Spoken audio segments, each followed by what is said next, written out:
कहते हैं कि आदमी जहर से नहीं मरता और टेंशन से मर जाता है। एक बार एक राजा अपने राज्य का भ्रमण कर रहा था। हाथी की सवारी थी। हाथी ताकत के नशे में चूर था।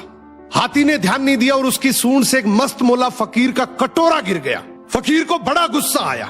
उसने कहा, रुक मैं बताता हूं, और हाथी का पूंछ पकड़ लिया। हाथी ने पूरी ताकत लगा दी पर हाथी एक कदम आगे नहीं बढ़ सका। राजा ने पीछे मुड़ के देखा तो फकीर के हाथ में हाथी का पूंछ था। राजा को बड़ा अचंभा हुआ कि एक फकीर में इतनी ताकत। राजा फकीर के पास गया और बोला, आपकी जगह फुटपाथ पे नहीं, आपकी जगह तो राज दरबार में होनी चाहिए। आप इतने ताकतवर हैं, आप हमारे साथ चलिए। आपको कुछ नहीं करना, केवल राज दरबार के राज मंदिर में एक दीपक जलाना है, सुबह 4 बजे उठना है और आरती करनी है। फकीर ने कहा, ठीक है, अच्छा खाने पीने को मिलेगा।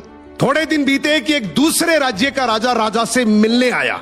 राजा ने रौब जमाने के लिए बातों ही बातों में बोल दिया कि हमारे राज्य की सेना और प्रजा की तो बहुत दूर की बात है।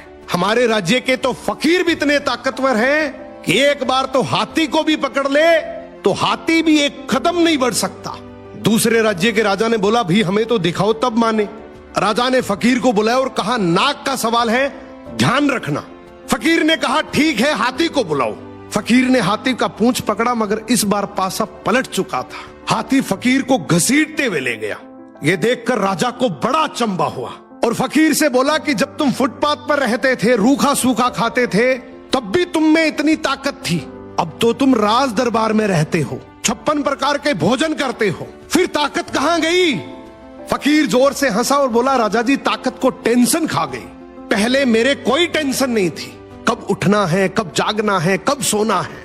अब रात को सोता हूं तो टेंशन लेकर सोता हूं कि सुबह 4 बजे उठना है, दीपक जलाना है, आरती करनी है। टेंशन मेरी ताकत को खा गई। यही हालात आज के समय की है।